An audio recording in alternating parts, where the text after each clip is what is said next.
मोदी जी जिस तरह से सत्ता का संचालन कर रहे हैं वो प्रजातंत्र का स्वरूप नहीं हो सकता। वो जमहूरियत और संविधान का स्वरूप नहीं है।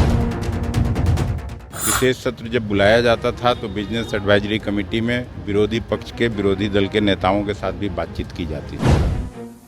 समय था राजीव जी के समय में अटल बिहारी वाजपेयी जी को यूएनओ में भारत की तरफ से रिप्रेजेंट करने के लिए भेजा जाता था।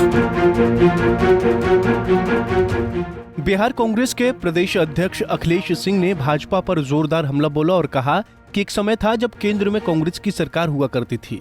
उस समय कांग्रेस पार्टी विपक्षी दलों से भेदभाव नहीं करती थी और इसका स्पष्ट उदाहरण है कि जब जब जरूरत पड़ी केंद्र की तत्कालीन कांग्रेस सरकार ने भाजपा के वरिष्ठ नेता और पूर्व प्रधानमंत्री अटल बिहारी वाजपेयी को यूएनओ में भाषण देने के लिए भेजा। लेकिन आज भाजपा शासन ने स्थितियां बदल दी हैं। तो वहीं G20 के रात्रिभोज में मल्लिकार्जुन खड़गे को निमंत्रण नहीं देने पर अखिलेश सिंह ने कहा, अगर कायदे से देखा जाए तो उन्हें आमंत्रित किया जाना चाहिए था, लेकिन केंद्र की भाजपा सरकार ने लोकतंत्र की मर्यादा का सम्मान नहीं किया और उन्हें भोज में आमंत्रण नहीं दिया गया। देखिए, मोदी जी जिस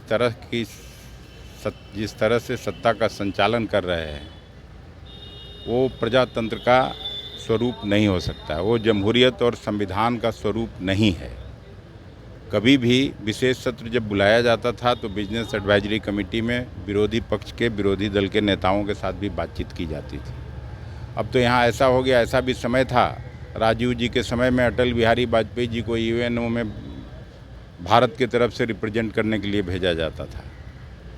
विपक्षी दल के नेता को नरसिम्हा राव साहब ने भी भेजा था भारत का प्रतिनिधित्व करने के लिए। और G20 का सम्मेलन हो रहा है, यहाँ विरोधी दल के नेता को ही उस भोज में नहीं बुलाया जाता है। तो इससे समझा जा सकता है कि क्या स्थिति है इस देश में। खड़गे जी और सोनिया गांधी को भी निमंत्रण नहीं मिला। कांग्रेस के कई राज्य मैं कांग्रेस का आदमी का नाम नहीं ले रहा हूँ। विरोधी दल का नेता का पद कॉन्स्टिट्यूशनल पोस्ट है वो भी, और हमेशा से जब कभी कोई मेहमान शासकीय बाहर के शासकाध्यक्ष आते थे तो प्रधानमंत्री से भी मिलते थे और विरोधी दल के नेता से भी मिलते थे। लेकिन सरकार के द्वारा ही अगर इस तरह की कार्रवाई होगी तो ये जमहूरियत और संविधान के अनुरूप नहीं है। कांग्रेस के कई मुख्यमंत्री हैं जो इस डिनर वाला प्रोग्राम में भाग नहीं लिए। तो प्रोग्राम में भाग नहीं, क्यों भाग लेंगे जब आप विरोधी दल के नेता को नहीं बुला रहे हैं? तो फिर क्यों भाग लेना है आपके कार्यक्रम में? आपको मैं अगर कोई भोज दूं, बाकी 4 साथियों को आपको बुलाऊं, आपको नहीं दे तो इन लोगों को भी तकलीफ होगी। नीतीश कुमार पहुंचे हैं और वापस भी आए लंबे समय। नीतीश कुमार जी कांग्रेस पार्टी से अलग उनकी पार्टी है, उनका सोच अलग है, हम लोगों का सोच अलग है।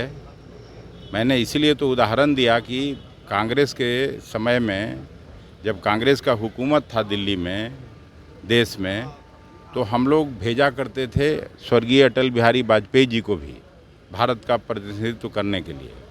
अब स्थिति कैसी बदली है आप देख सकते हैं। एक सवाल और है, आपका पास सवाल खत्म होता नहीं। इलेक्शन है सर, हुआ उसमें 4 सीट इंडिया को मिला, 3 बीजेपी के लोग हैं। आने वाले समय में उत्तरोत्तर बीजेपी अपना लूज करती जा रही है जनाधार, और इंडिया गठबंधन और मजबूत होता रहेगा।